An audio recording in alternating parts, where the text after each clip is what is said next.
দুটি পায়ে লাগে ভাইয়া, ধোয়া লাগে, হুক বাঁচান ভাইয়া আপনি। প্রবাসীকে লিবিয়ায় জিম্মি করে 10 লাখ টাকা নিয়েও ক্ষান্ত হননি দালাল চক্র। প্রবাসীকে ছেড়ে না দিয়ে ফের 15 লাখ টাকা মুক্তিপণ দাবি করে প্রবাসীর পরিবারের কাছে। টাকা না দিলে জিম্মি প্রবাসী মাসুদকে হত্যা করার হুমকিও দেন তারা। সে মোতাবেক নির্যাতনের ভিডিও ধারণ করে প্রবাসীর পরিবারের কাছে পাঠায় চক্রটি। মায়েরই পা ভাঙেছে বলতেছে, আমার স্বামী বলে যে আমার তো হাঁটার মতো পরিস্থিতি নেই, আমি কিভাবে হাঁটবো, আমার গায়ে অনেক প্রচুর জ্বর, আমার হাত ফাটাইছে, আমার নাক দিয়ে রক্তবাহী করেছে। এগুলো শুনে আর ভালো লাগে না, আমি অনেক কান্নাকাটি করছি ভাইয়া। আমি আর কি করবো, আমার আর সহ্য নাই না। আমি এত টাকা দিলাম, যদি মাইরে ফেলান তো ফেলান গা, লাস্টে আমার কাছে দিয়ে দেন, জানকে মা সহ্য করতে পারে ভাবে।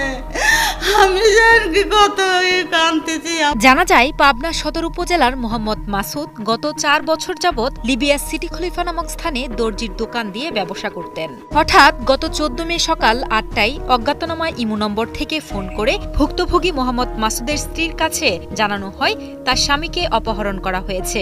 তাকে জীবিত ফেরত চাইলে অপহরণকারীদের 10 লাখ টাকা মুক্তিপণ দিতে হবে। টাকা না দিলে মাসুদকে প্রাণে মেরে ফেলার হুমকি দেয় চক্রটি।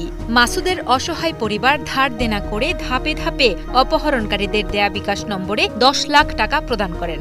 তবে 10 লাখ টাকা পাওয়ার পরও ক্ষান্ত হননি অপহরণকারীরা। ফের 20 মে অপহরণকারীরা ফোন করে আরও 15 লাখ টাকা মুক্তিপণ দাবি করে এবং মাসুদকে মারধরের ভিডিও প্রেরণ করে তার পরিবারের কাছে।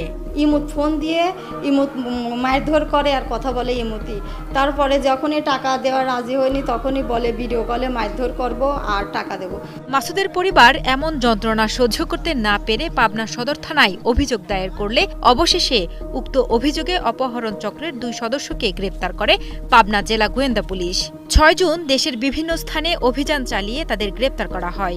গ্রেপ্তারকৃতরা হলেন চাঁদপুর জেলার মতলব দক্ষিণ পশ্চিম দিগলধি এলাকার মৃত পণ্ডিত আলী ব্যাপারীর ছেলে হাবিবুর রহমান সুমন এবং একই এলাকার দেলোয়ার হোসেন গাজীর ছেলে রবিউল আল রবি। টাকাটা যেখানে পাঠাইছে তাকে আমরা ট্রেস করতে পারি যে সে হলো চাঁদপুরে আছে এবং চাঁদপুরে গিয়ে সেরে যে চাঁদপুরে যে আছে রবিউল, তার কাছে যাওয়ার পরে তার দোকানে তার এবং সে একটু সব স্বীকার করছে এবং তার মোবাইলে 10 লক্ষ টাকা নিচ্ছে, তার সম্পূর্ণ স্টেটমেন্ট আমরা সবই কিছু পাইছি। এ বিষয়ে পাবনা পুলিশ সুপার আকবর আলী মুন্সি জানান, মাসুদের মা মলিনা খাতুন পাবনা সদর থানায় অভিযোগ দিলে ডিবি টিম তথ্য প্রযুক্তির সহায়তায় ও অনুসন্ধানী নানা কৌশল ব্যবহার করে অভিযুক্তদের শনাক্ত করে তাদের গ্রেপ্তার করে। এছাড়া পুলিশ সুপার আকবর আলী আরও বলেন, গ্রেপ্তারকৃতদের সঙ্গে লিবিয়ায় থাকা অপহরণকারীদের পূর্ব পরিচয় রয়েছে, এমনকি লিবিয়ায় থাকা অপহরণকারীদেরও পরিচয় পাওয়া গেছে। তবে অপহৃতকে উদ্ধারের স্বার্থে এই মুহূর্তে তাদের নাম পরিচয় প্রকাশ করা সম্ভব হবে না বলে জানান এই কর্মকর্তা।